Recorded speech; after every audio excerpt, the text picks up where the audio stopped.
Welcome again to our podcast, Voices of Young Europeans. My name is Lexi, I'm 23 years old and I'm from Porto, Portugal, and today we'll be talking about the role of men in feminism.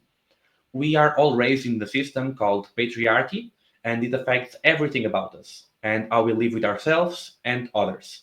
The same can be said about other systems of oppression, be them racism, homophobia, transphobia, ableism, and others.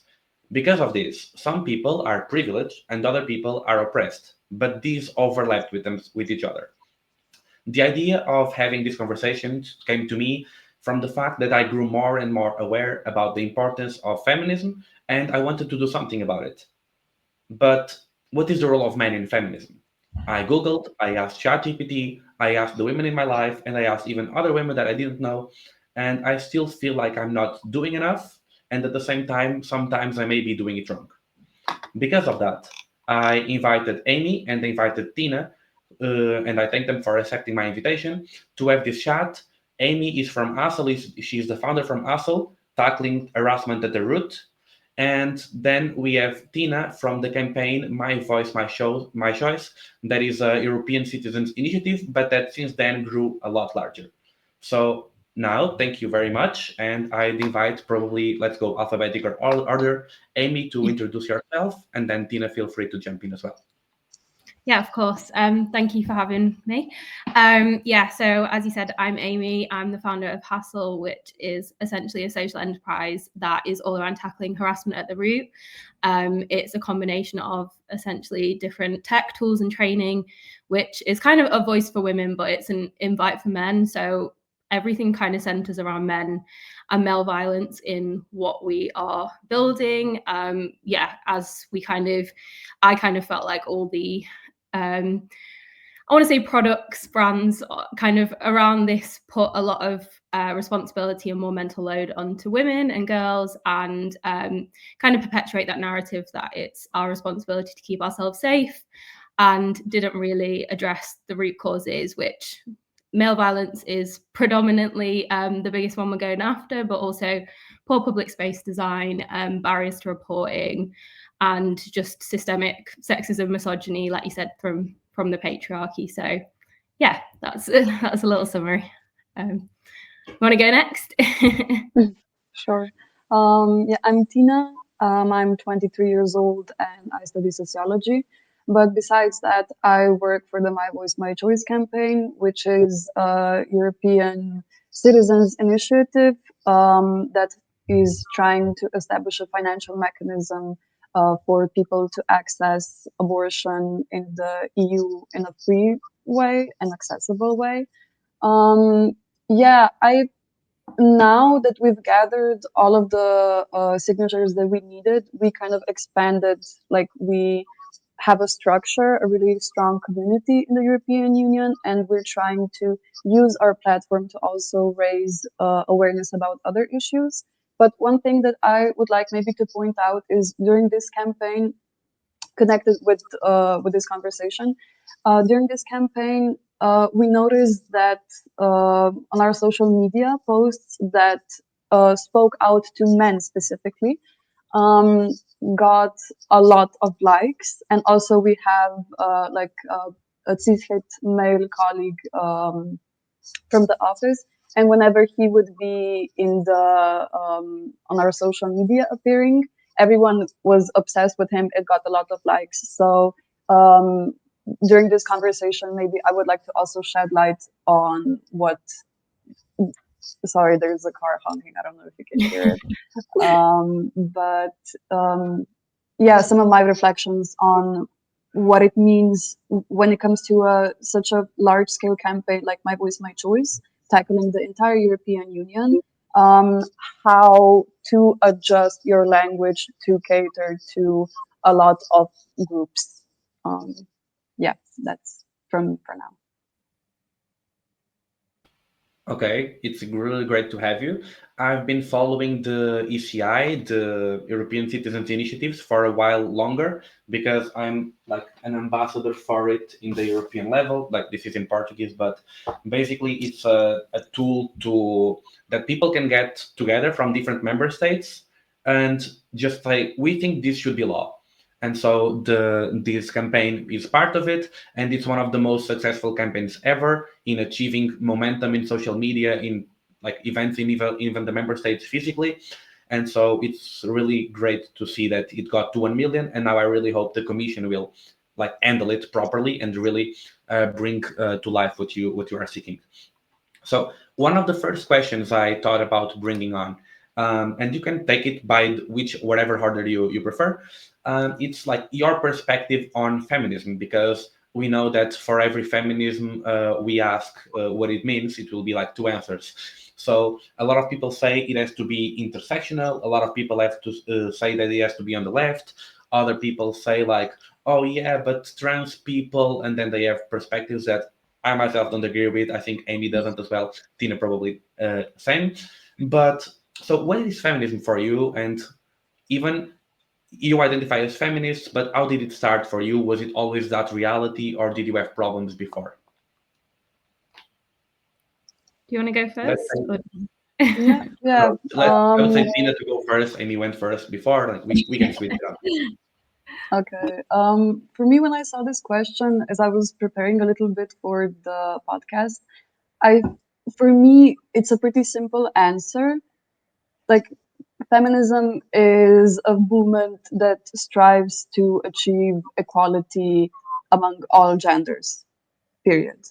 Um, I think that this it's a very basic description, but it entails everything that should be said about feminism in the sense that it's not about a new hierarchy of gender. It's not about women taking over or whatever. It's about the fact that patriarchy is an extremely violent structure that not only harms women but everyone, like all of the genders, even men themselves.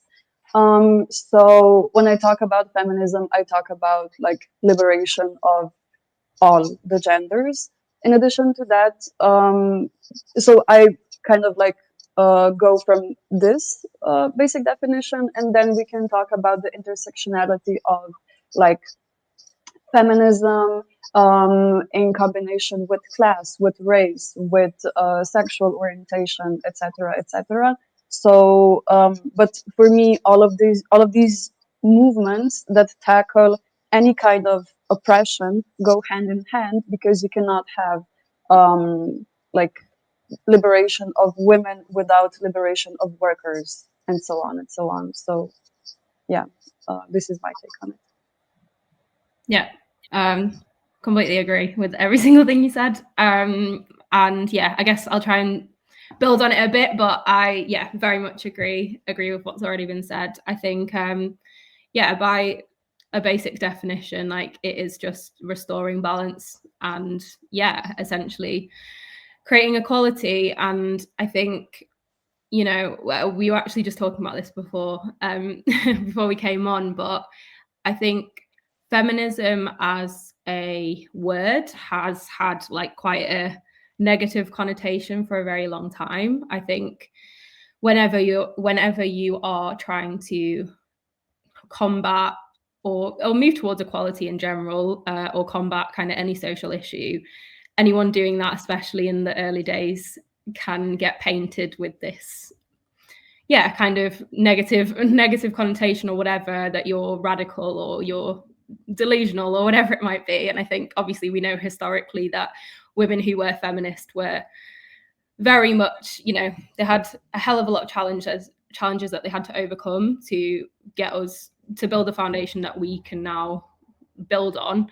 And obviously that differs in kind of within every culture and country. But I think like we were talking about, and like when I'm 28, and when I was younger, at school, like even like I would always say that I was feminist, like I knew I was, but even to say you were a feminist when I was at school, which I guess was like just over 10 years ago, was a very like dirty word and a very kind of negative connotation, or thinking that you're very radical in your viewpoint. And maybe that's just my personal experience being in the UK and whatever, but I think definitely, like we were talking about it, and I feel like the new wave of feminism, of kind of especially women that are in their teens now, are a lot more proud to be feminist and a lot more unapologetic in what they say and do. And I think it's amazing and it's very inspiring. And yeah, I think, again, like I think that's why a lot of men hesitate to call themselves feminists, because of that negative connotation. As much as, you know, I think it is also kind of frustrating because I don't really think we should have to say we're feminist. I think it should just be that everyone else is sexist. It shouldn't really have to be like this. It's kind of what we were talking about before, but like the word ally, like we have to use it sometimes because people kind of know what it means and it's a good way to frame something. But the term ally, when it comes to women or the LGBTQIA plus community, whatever it is, it makes me like wince, because it's just like, no, it's just, if you're not, then you're homophobic or you're sexist or whatever else. And it's like, this is just being a human and having empathy and having understanding for everyone, anyone who's different or the same. Like everyone, sorry, I've got my walking pad under my desk, it's like beeping. And yeah, like I think it's just, again, this is such deep rooted systems, historical things that we aren't just going to immediately break out of, but it is, even these words kind of perpetuate some of the stuff because we have to have these terms for it, whereas it should just be the norm and everything else should be the labeled things, if that makes sense. So yeah, that was a bit of a tangent, but yeah, I thought I think it is definitely changing, like the connotation. I think especially for women, it's a lot more okay to say that you're a feminist, especially amongst other women, and kind of feel proud of it and it's accepted and stuff. And again, I'm not saying for every society or culture, I'm just saying kind of, especially from my experience within, like from where I live and generally from what I see from a pretty like global Hassl community.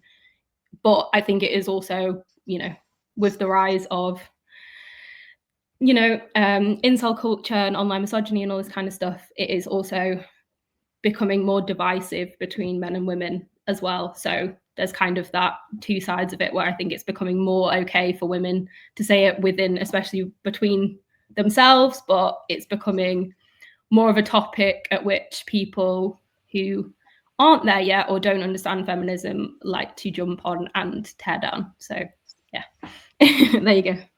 Oh, and I do think it can be super intersectional as well, just to back that up. I think disproportionately like you said, all of these issues are so intertwined, we can't solve one without another. And I think disproportionately and within every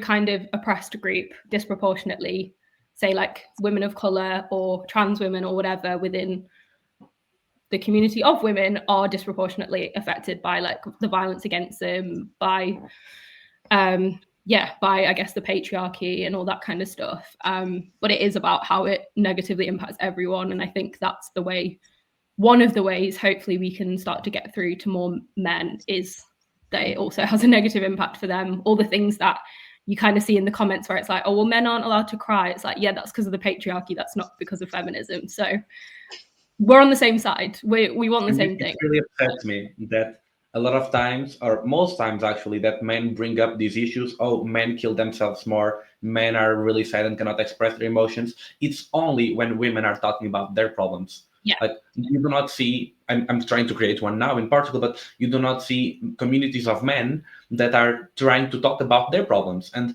sometimes I see the comment, oh, International Women's Day. When is International Men's Day? It's in November. What do you want? Like they don't even know. They don't talk about it. So yeah. I call myself a feminist, but I know that it's always a continued process of deconstruction, because I was a feminist at 14, and then was I wrong? Like I believed in it, but I still had so many problems inside of me that like made me problematic against women. And so I know that right now I also have work to do, but I still call myself a feminist in the sense that I believe that is the way to go, and I'm trying to do my part in it. But it's, as I said in the beginning, like what can be the role of male feminists? And you were saying that for women, it's becoming more acceptable now to call themselves feminists, especially in women's circles. I don't face a lot of backlash in my circles even of Yeah. male circles, but that's because I curated them, right? I do not get along with sexists. But that's also a problem because I see a lot of advice which is call out your friends when they say shit. And like I'm not friends with those people. So like how can I Yeah. get to them? But I would like to know, like from you, what would you say is the minimum a man can do? But also what is the maximum? Like if I want to keep going more steps, what can I do for feminism and for also we can apply this to other systems of oppression, but I've heard a lot of advice like listen to women, and like that's what I'm doing this episode as well. Yeah. But other than that, like oh, call out your racist uncle in terms of racism. But okay, what else can I do? Should I go? I think there's a lot to this. I think firstly, education is a massive thing. I think you can't I think sometimes we run the risk of trying to be perfect and then not doing anything at all. And I think everyone is learning all the time. Like even, talking about this yesterday, and like even though I like to think that I'm very well educated, especially around women's issues, and I literally live and breathe it's what I do every single day, it's what I've built myself. There's things I discover every single day that's internalized misogyny, or that's things there, it's so inbuilt in us, and it is so like curated this way to be systemic and to be almost that we don't even realize we're doing it, or the things that we accept or whatever. And every single person is on a journey. No one's reached the end. Like you're always learning more. And that's around any topic, like not just feminism. I think you can I guess for me it's like more similar in terms of like race, for example. Like I'm white, and I think I definitely would not I would definitely like to think I'm not racist, and I do whatever I can to call it out if I see it, to educate myself, to sort of advocate for those who are disadvantaged because of it and all that kind of stuff. But there's always more you can learn, and there's always more you can do. And I think sometimes men especially might not do it out of the fear of trying and getting it wrong. And I think we do have to give everyone a little bit more grace generally, to not to excuse it, but to take it as an opportunity to educate people when they do. Like you said, if your intentions are true and you're like, I believe that women should be equal and I want to help them get there, it's going to be really hard to do that perfectly. Like when we don't live in a perfect world. And yeah, I think it's just kind of, it's better to try. I mean, educate yourself as much as possible, like read, listen to, like you said, listen to women, listen to as many different perspectives and insights on this, and especially from like an intersectional perspective. Like don't just listen to white rich women talking about it. Listen to as many different, kind of have a most intersectional approach you can. I think even, I know you were saying, Lexi, before about putting together reading lists of books specifically to help men learn more about feminism and to kind of understand it. And I think, that is a big thing. And yeah, just generally, like there is a lot of just very little things that you can do day to day. And, I think it goes a long way. As much as I want everyone to, come to protests and be a Hassl ambassador or whatever. And like, there is a lot of small things you can do in your day-to-day life, like making space for women, calling things out. Not even necessarily, like, I think when people say call things out, it feels like it has to be confrontational, and it doesn't.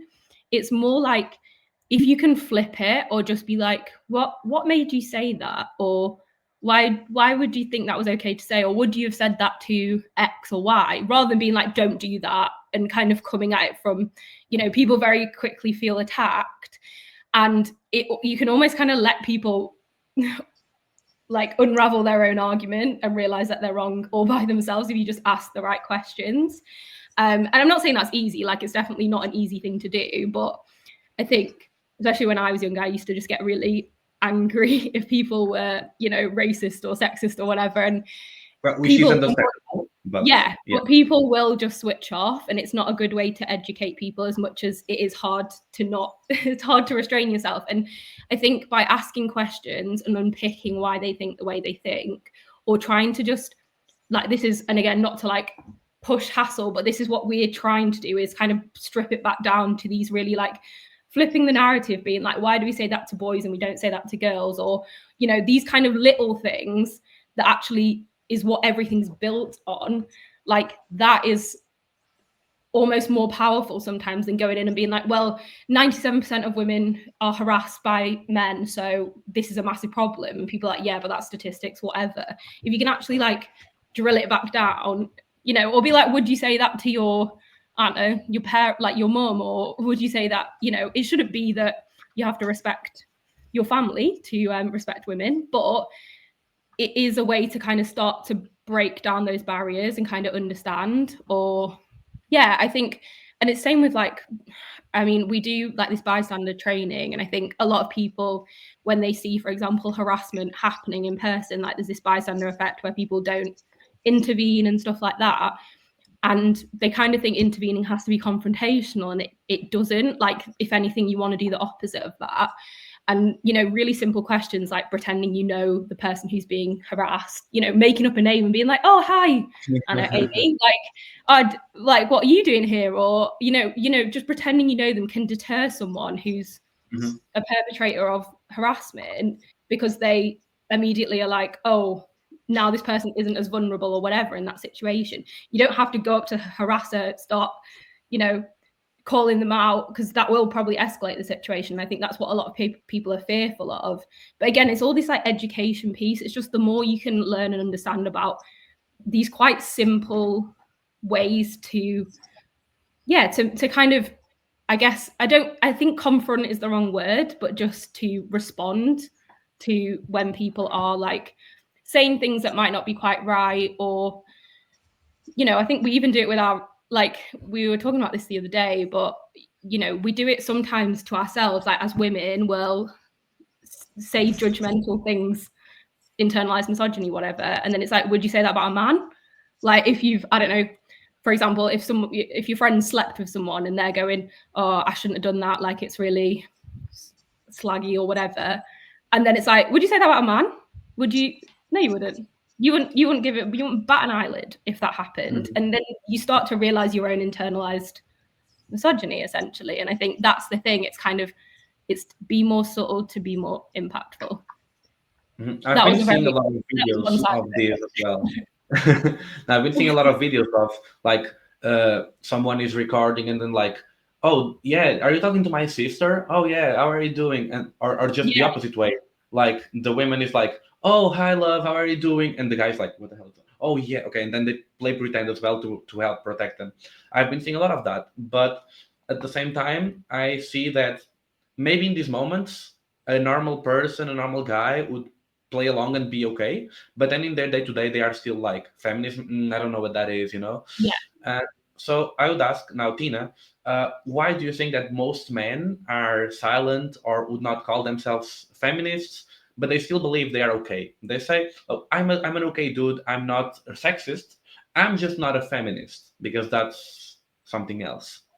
Why do you think that that's so? I think first I would like to maybe just when you said Lexi that like you kind of accumulate the people who aren't sexist, misogynistic in your life. Obviously, I also have a bubble of people who aren't sexist, who are active in different organizations, etc., etc.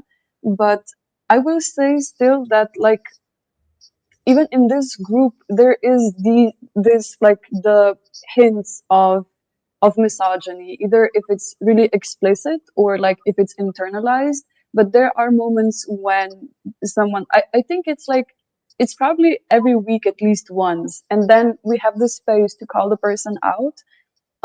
So I feel like if you have this even within your own bubble of people who are supposedly feminist, then obviously if we have this ingrained in us so much that we have to be called out on it and then fix it, and we are prepared to do the work to do that.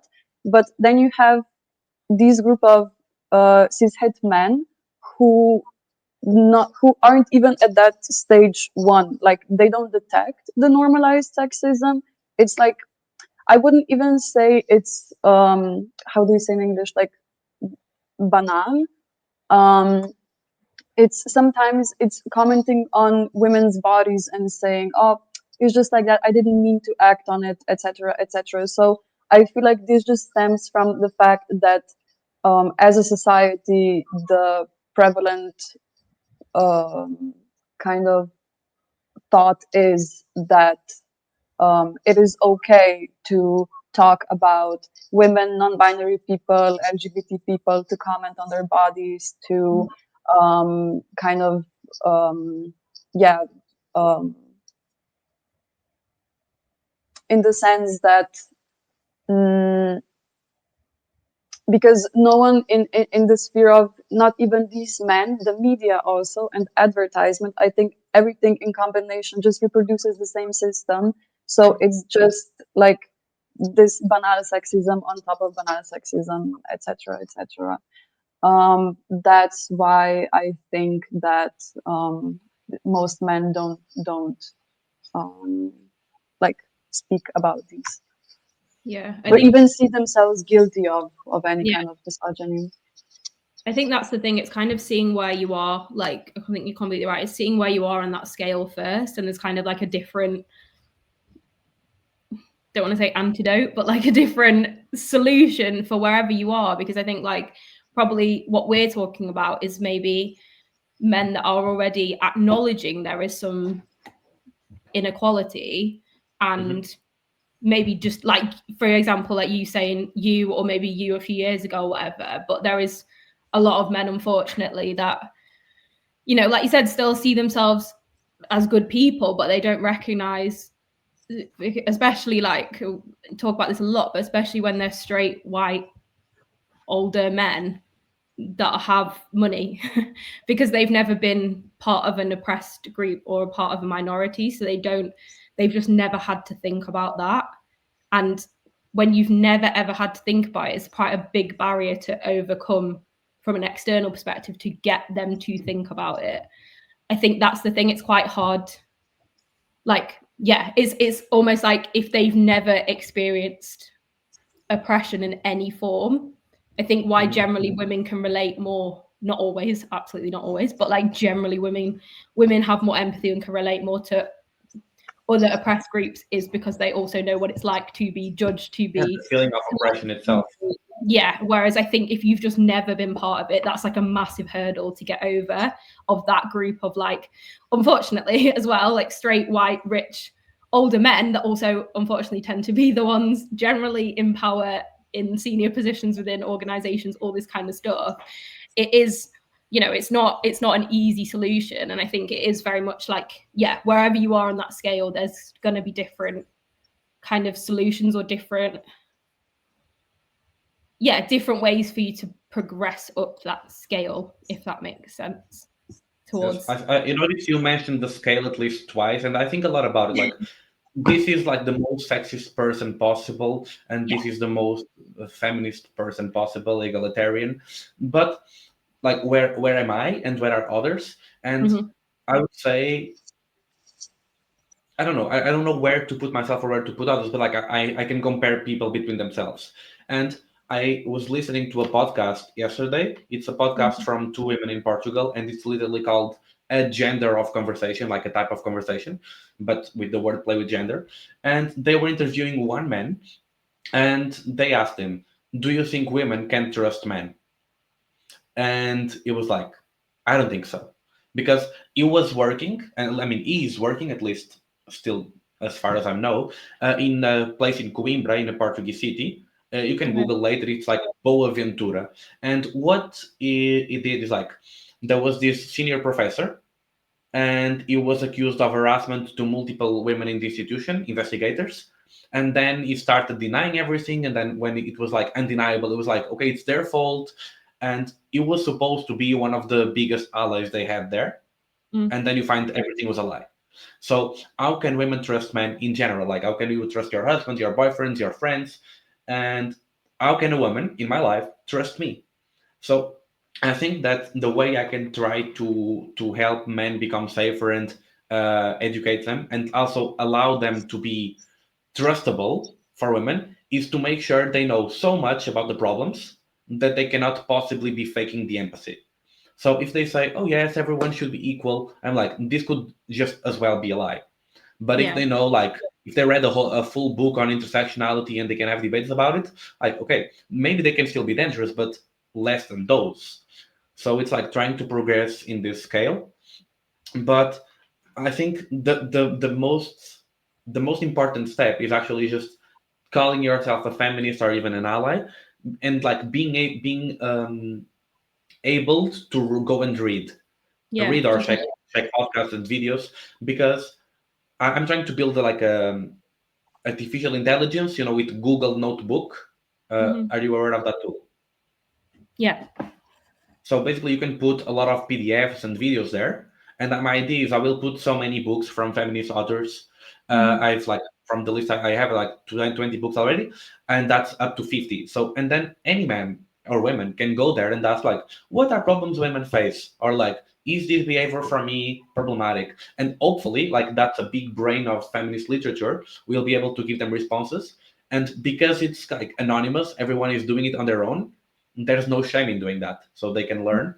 But my biggest challenge now is like, how do I get the average man to go use it? Like, how do I make them care enough to learn? And I Yeah. don't know if you have I tested mean, it. You probably have a lot of conversations about it. I think I like, sorry, do you want to go? no, go. No, I was just gonna say, like, I think it is like it's really complex, and I think this is the thing, like, why one of the reasons I built Hassl was because I felt like there was a lot of amazing women's organizations out there and a lot of people doing a lot of, incredible work, but it was all targeted towards women, and Mhm. men were often left out of the conversation. And I understand why that has been, because it is so generally systemically quite difficult to engage men in the conversation. Also, obviously, women get it more, so it's easier for them to get support and all that kind of stuff. But I think because we were also coming at this from a systemic root cause thing rather than a kind of support group or something like that for kind of after the fact, I knew it had to, like, it's designed more around men than it is around women. And so this is, again, not trying to be like push Hassl, but I'm just saying, like, I think it is super complex, and that's why I wanted to build Hassl, because I was like, it has to, like, and our initiatives are focused at men at every single level on that scale, from, like you said, from perpetrator, like violent perpetrators, and how we can rebuild the system to ensure that the least repercussions come out of that, like trauma and stuff for women, but also all the way up to people who are like ready to be advocates and just don't have an avenue to like channel it. And I didn't really feel like there was much out there, or there was ones that were just targeted at men, which then meant you didn't have that like mass support that you need. So it was kind of like, that's why I designed what we're doing in the way that I did, because it was like, we need to have women first in there to like advocate, spread the word, push it towards maybe men in their life that are kind of teetering on the edge but not quite there yet, and then start to, like, as we talked about, we're now starting to migrate into way more like male focused content and start to really get up our percentages of male followers, ambassadors. We started doing men's focus groups and things like that. But yeah, like, it was always about bringing men into the conversation. But I do think, like, what you're saying, completely agree. Like, it's like, how do we get the normal man? But it's so complex to do that, which is why we've kind of gone at it like I've designed stuff so it's free to use, so there's no barrier for financial. It's put in front of them, it's like their boss paid for it and it's in their workplace, like they kind of have to do it. And it's like, if we can get them in the room, and then it's all designed to be very non-accusatory, to be very like flip the script, like all this kind of stuff. It's not don't assault women kind of vibe.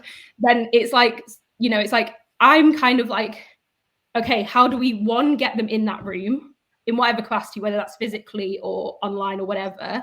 So it's like, you've got to remove as many barriers as possible to getting men into that room, right? Whether it's financial, whether it's their own doubt, whatever it is, right? And then the second thing is making sure when you get them in that room that it actually resonates and actually does have a chance of shifting mindset and changing the way they think and changing the way they approach situations and stuff. So it's kind of a twofold thing. So I think that's kind of the two things you have to think about. Obviously, they're very complex, but essentially it's like, how do you remove any barrier to them joining the conversation? And then the second thing is once you've got them in whatever capacity it is, whether it's within your literature, collection or whatever, it's like, how do you make sure that absolutely hits so hard that it was worth getting them in the room in the first place, if that makes sense. So yeah, sorry, yeah. I didn't want that to be like a Hassl promo, but I was just trying to explain why it's designed. Tina can promote My Voice, My Choice as well. So, so Tina, how do you think we can get them on board to learn? I think I will be a little pessimistic or a bit more structural in my answer, in the sense of theory of how to tackle this. I love your idea. I love, like, whenever some issue rises up, that the internet floods with all these reading lists on how to be a better anti-racist or a part of the Black Lives Matter, or how to be a better ally to trans people, etc., etc. However, I do think that everything goes back to socialization. So these reading lists should be already incorporated at the basic level. So, like in schools, the educational system should reflect the reality of how society is, not how it works currently, but how it is in the sense of there are about gender, about sexual orientation, about race, and so on and so on. I wanted to point this out because of my second point is, I feel like, I don't know how it is in Portugal and the UK, but I'm from Slovenia, and I I noticed that in gay circles, so cisgender homosexual men, they tend to get very sexist. Like, they can be a part of many LGBT plus organizations, but still they are very hateful towards women. So I feel like, and also the same goes for, I don't know, for anti-fascists and so on, these groups of cis men. So I feel like no matter how many books you've read, no matter how much you know about the legacy of your own kind of marginalized group, I feel like that's not enough. It doesn't mean, because everything is entrenched in patriarchy and entrenched in sexism. So I really do feel that we can put a plaster on it and say, okay, you can read this and this book, but I really do think that it's high time to start thinking about going to the root of the problem, and, like, kind of revolutionizing the educational system, because I respect so much about what Amy was talking earlier, and how your organization works, in the sense that you try to educate people on how to have civil conversations with men, etc. But I would maybe like to point out that, as far as, I also, when I was 16, I was such an angry person. I was loud about everything. I was always fighting about sexism and stuff like that, and I had to adjust my rhetoric for me to be able to work where I work now, etc. And also realize that this is a tactic that works. However, I feel like, I don't know, I don't think badly, or that it's counterproductive that people react in aggressive or, like, angry way, because these are the things that we've been fighting for 200 years. Absolutely. And these are the rights that aren't ensured, and that we have to fight for constantly. And if a marginalized group sees that it wasn't working when they were trying to have civil conversations, it wasn't working when they were just out there protesting, then maybe, I mean, actually not maybe, but like if they use all of the resources that they have, of course they're gonna turn to violence or aggression or Yeah, no, raising their voice in an angry manner. This I was just thinking about this, but I didn't say it before. But yeah, I don't think I answered your question, Lexi. But I'm hopeful about like this systemic educational revolution.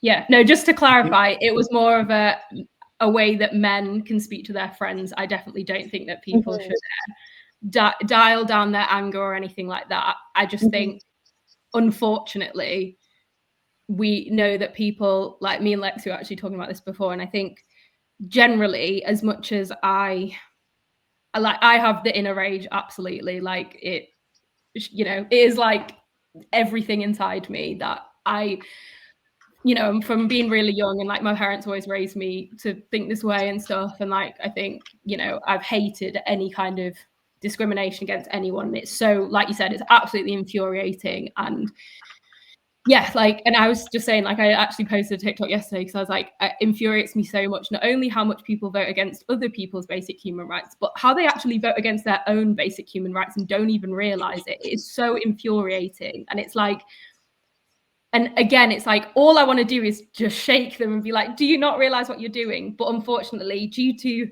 educational inequality or lack of IQ or lack of critical thinking or whatever it is, they don't have the capacity, or the media or the government or whatever have manipulated them enough that they have pushed them down this path. And it's sometimes, especially if you're talking to friends, I think it's very different, like in different environments. But I think especially if it's white, white straight men talking to their friends and trying to talk, the easiest way to make these approaches is to not come at it as a anger, like in an angry approach, because people will just switch off and like get defensive. I think absolutely definitely be angry about it. And yeah, I would never say, especially to anyone who's marginalized or oppressed, to not,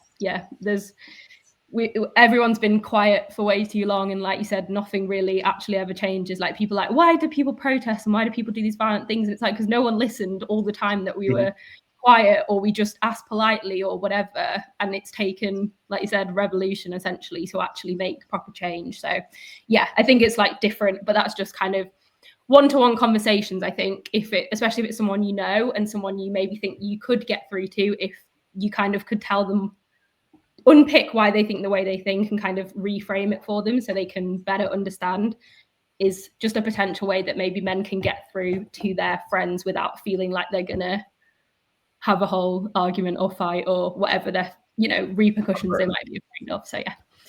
But I think I really understand what Tina said, because I scroll a lot on social media and my algorithm is kind of radicalizing me. And like, it's a really, really true sentence or statement that good things don't come easy. Like, if we study history and we see like how most civil rights were conquered for most people and marginalized groups, it was not like asking politely. Like, Yeah, but absolutely. especially in the United States, the end of slavery, like, it's not easy, right? And that now the system is telling you, oh, if you want equal rights, maybe you should like vote, and obviously that's an important part of it, but it's not just that, and it's, you have all the right to be mad. And obviously sometimes it has to be channeled one way, other times it should be channeled another way. But I put the small ticker like on the bottom saying like, are you in your female rage era yet? Like, I am, and I'm not even a female, so it's like, it's so upsetting. But Yeah. the part about revolutionizing our educational system, I think that's essential.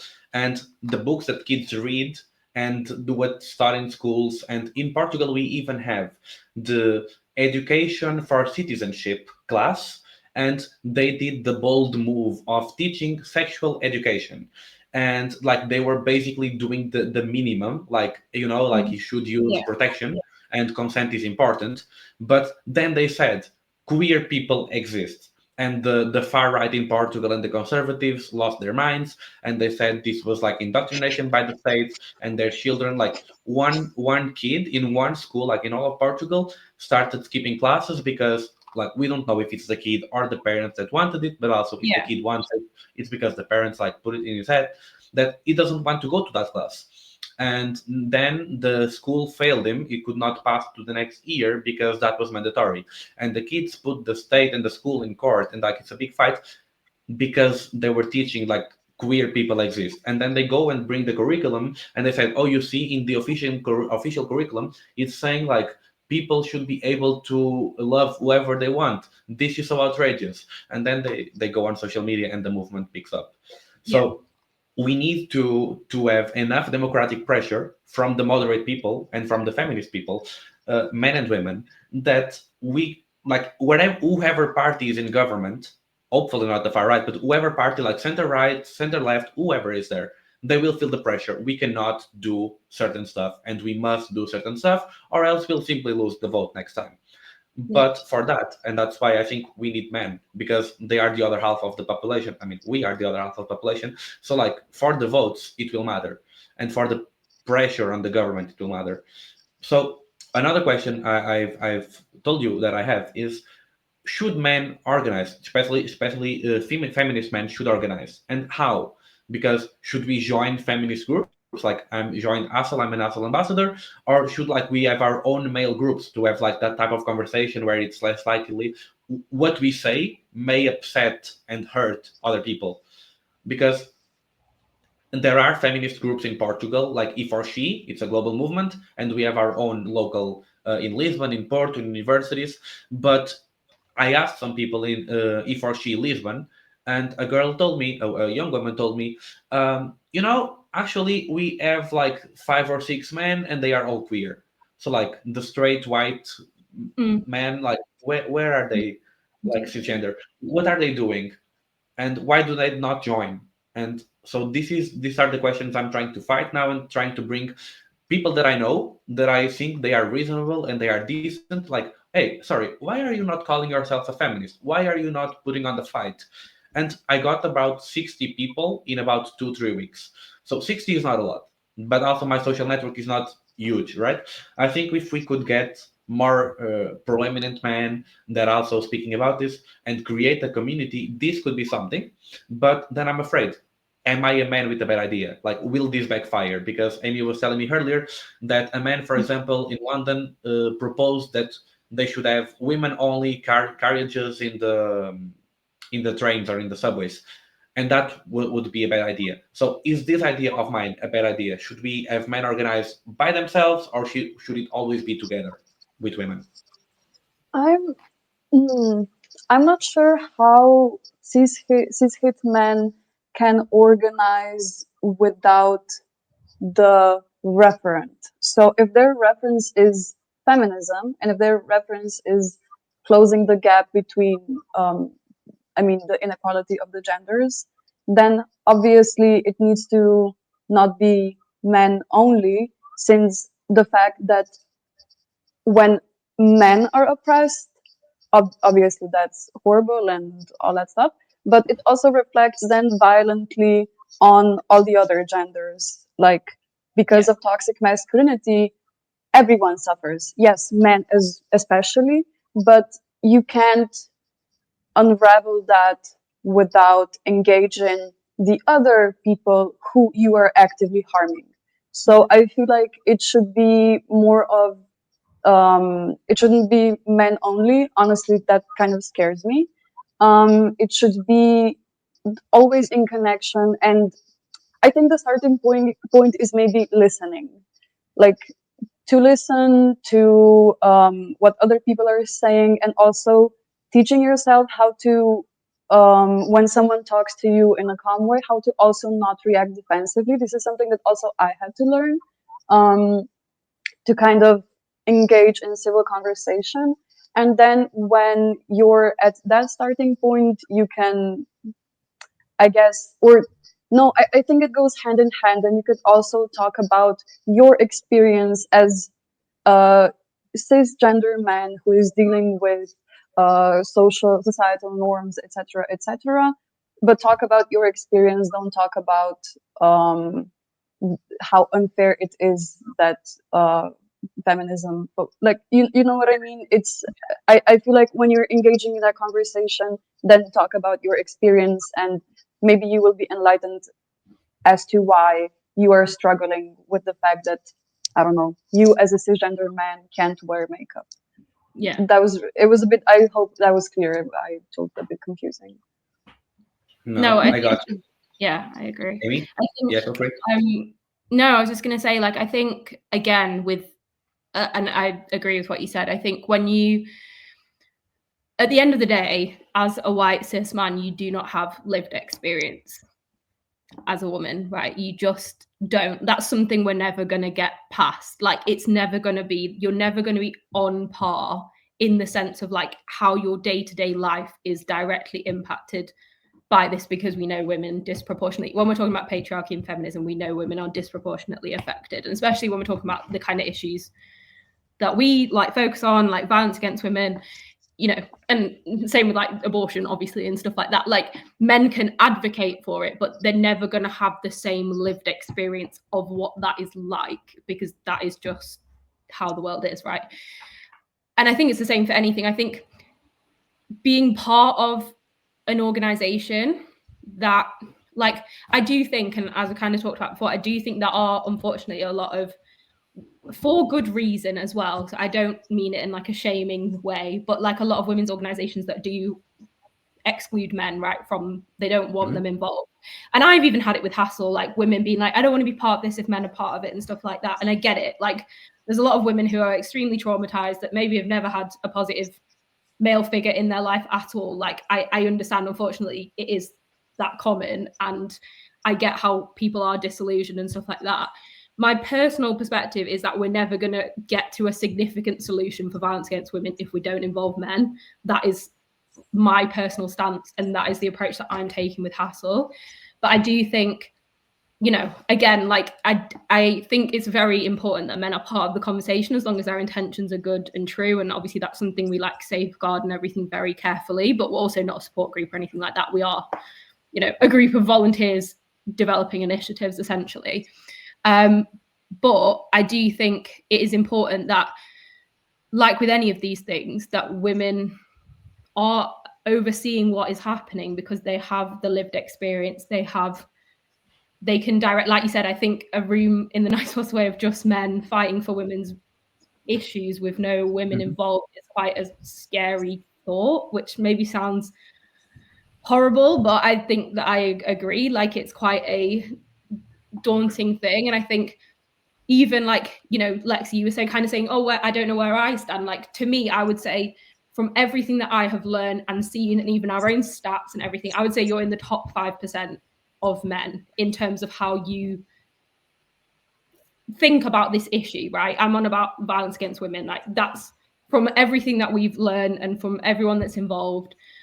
I would say it's about 5% of men who are ready to advocate, you know, are in a position where they're like, tell me what I need to do. I'm here, like I'm ready. And hopefully that's going to improve. But the thought of being like, let's round up men to like help, you know, to kind of do this without women involved, because it is so like nuanced in what we experience. And again, I think it's the same for any oppressed group. I think, you know, the thought of a group of white people just going, we're going to solve racism and like just go and do it without speaking, like that is, to me, that is, you know, like I just wouldn't even dream of it. Like, as someone who I like to think is pretty well educated, and I think that's the same for you, you like to think you're pretty well educated on this topic, and I agree, like I think you are, but you've not, I don't have the lived experience of people who have experienced racism. Like, I don't, like, I do not know the nuances of every single thing that they go through every single day, no matter how much I read, no matter how much I speak to them. I've never lived it. I've never lived being so disadvantaged at every opportunity because of my race. I just haven't. So I think it's about finding those groups that are inviting men into the conversation, because there is groups out there. And I think it's about being part of those. And I think within those groups, you can definitely, you know, like we're doing men's specific focus groups, because we just want to sit, but it's guided overall with our overarching mission that is predominantly, you know, it is still predominantly women, and like I still want to change that. I still want to increase the amount of men that are involved, but at the end of the day, it is a a female team at the kind of the forefront of what we're doing. And I think it again can kind of come, and again, I don't mean this in disrespect, but it can kind of turn into this performative thing again, where it's like, I'm a feminist and I want to do stuff for women's rights, and kind of bypass the whole how to actually do it, because I'm not really involving women in the solution, if that makes sense.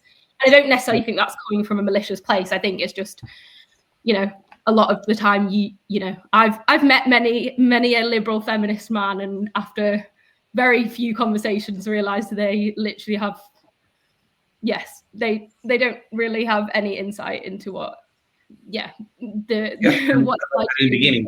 I know I still have a lot to improve. So this question about if it should be open to women or men only, or it could be men only, it's a very consequential question. Like, I will, after hearing both of you, I've heard both perspectives. Like, my girlfriend said, oh, maybe it's okay to have a place with just men, as long like you somehow involve women. Like, I ask them stuff, and then sometimes other men ask other women. And even like, I was trying to be as intersectional as possible. So I had the trans women, I'd also ask questions. But after hearing both of you, and also some of the other perspectives that say that's kind of scary, like, it's not that you are saying it's like, it can be a bit bad. No, you're saying it's scary. I don't want it to be scary. So I will open the group to women, Portuguese in this case, because it's the language. But I will do that, and I will see how it goes, how it works. And then when we have another focus group in Hassl with the men, I will let you know how the update goes. But like, it's very important. That's like, when I say that I'm trying to listen to women, this is kind of it. I think it's important for men to have this space to talk about the masculinities and everything, but I don't have a strong stance that it has to be only men. Some ideas I had were like a women check. So like, if we are going to do something on social media, or if we are going to make a proposal, we would check with women and also other oppressed groups. But I also had another idea, which is like the observing sisters. So like, women can come in if they want, and they can be part of the conversations and even guide conversations. So like, probably the observing sisters will be like the way to go. And and they can be part of the group. So just know that, like, not only you are being heard, you are like shaping that. So thank you very much.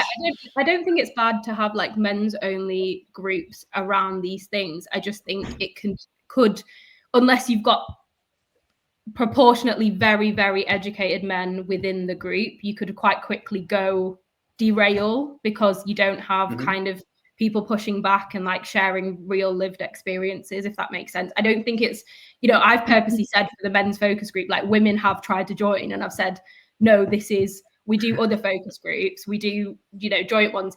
This is for people who identify as a man, because I want a space where they can talk to us, but like, we're still like overseeing. Do you know what I mean? Like, obviously you've been part of it. Like, I'm still in there, I'm talking, if there is, we've had really good conversations so far, but just if it does derail at all, there is like people to kind of, bring it back and make sure that it's feeding into a bigger thing.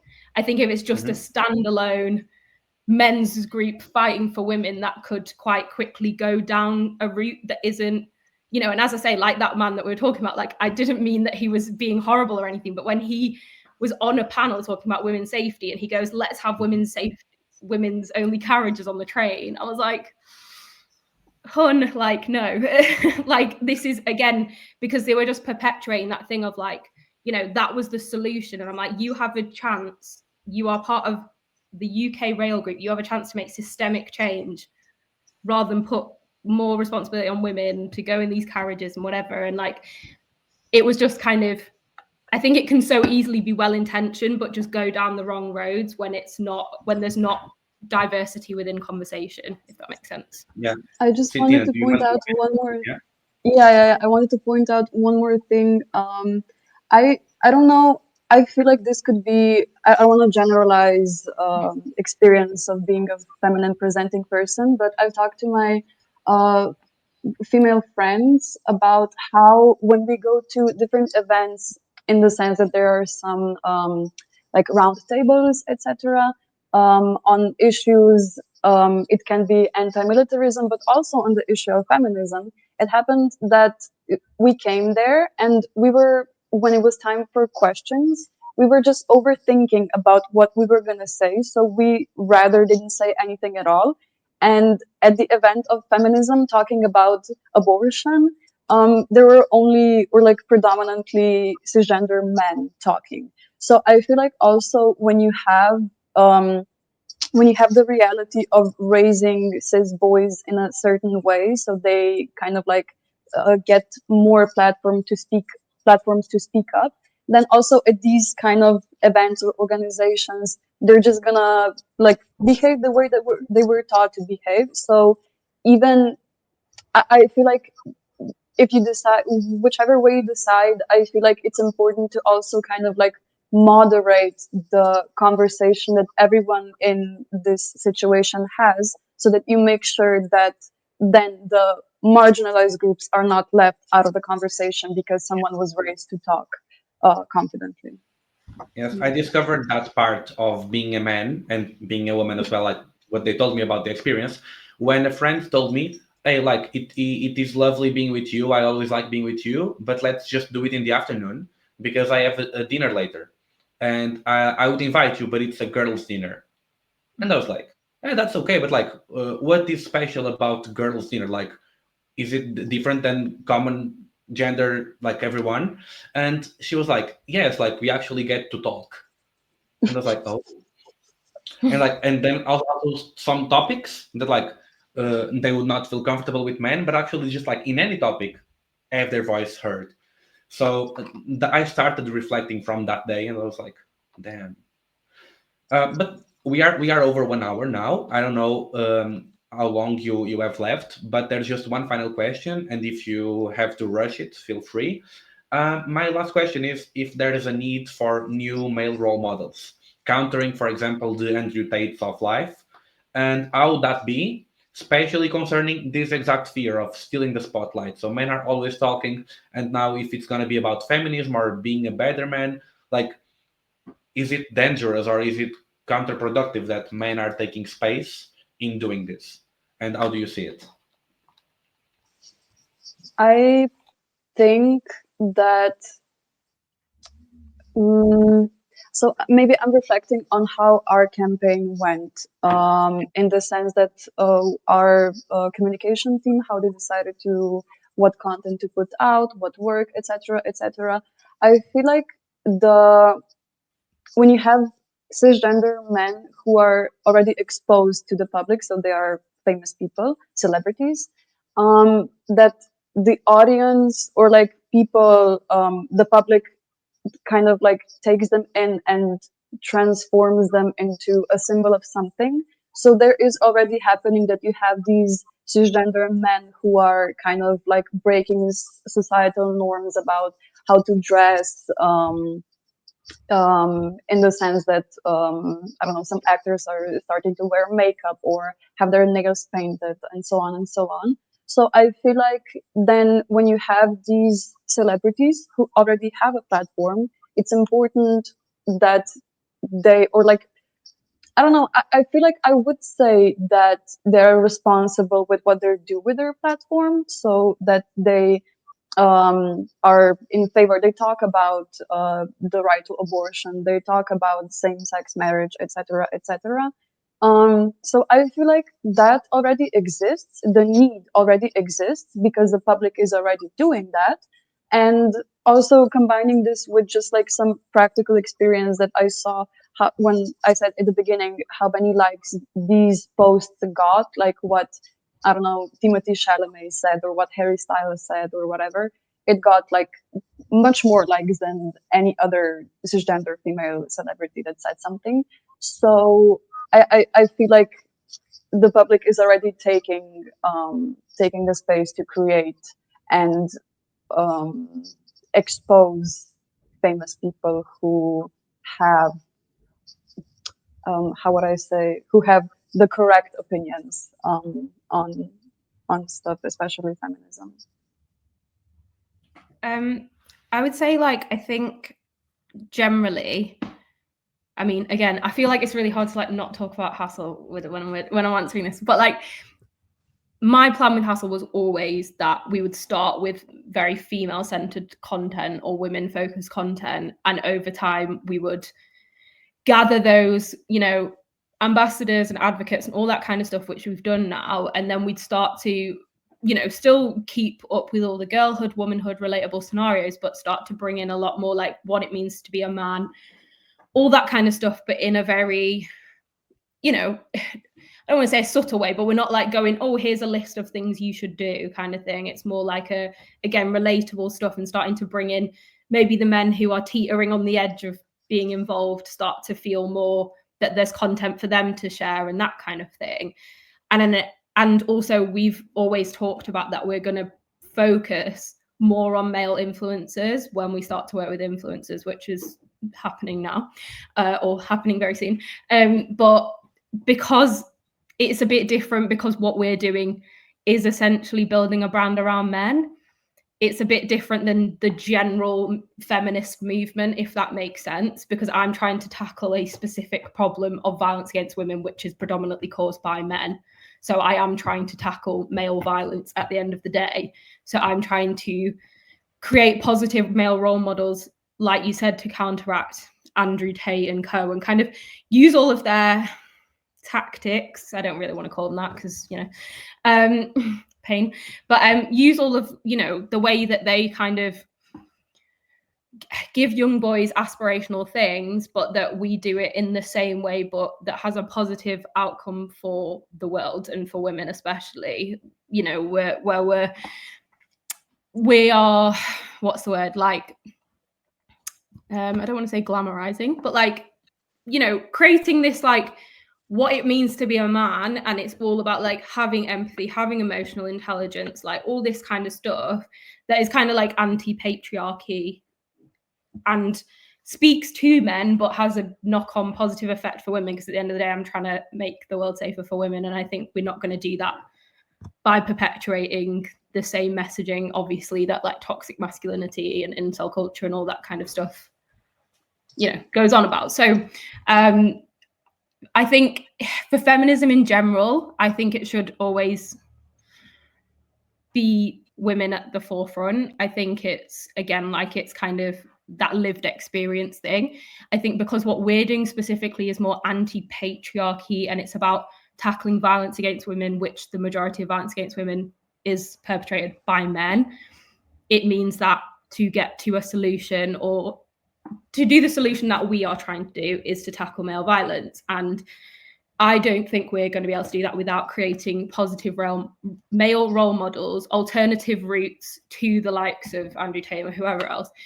And to kind of say, like, especially when boys are young and they're in that kind of stage where they're trying to like find out who they are, and they're like going through puberty and they don't know, they're insecure and all that kind of stuff. And it's like being that alternative path that can take them on not only a positive route for them, but a positive route for the world. Do you know what I mean? So I do think it's kind of two different like sides of it, because as I say, I think like what we're doing, whilst it is rooted in intersectional feminism, it is about tackling male violence at the end of the day when it comes down to it. So I do think we have to, as much as possible, have more of a balance of men and women, whereas I think generally in feminism, like with any movement like that, I think it should be those who suffer the most that are at the forefront of, you know, of course, what you're trying to achieve, kind of thing. So yeah. Mm-hmm. So we've reached the end of our questions. I would say that both of you can have final remarks if you'd like. Like, if there's one thing that the people that listen to the episode this far should listen to, what would you say it is? As in, like, I would say go. What is the message you want them to take in their heart? I think if you have the right intention, don't try to be perfect, just try to learn.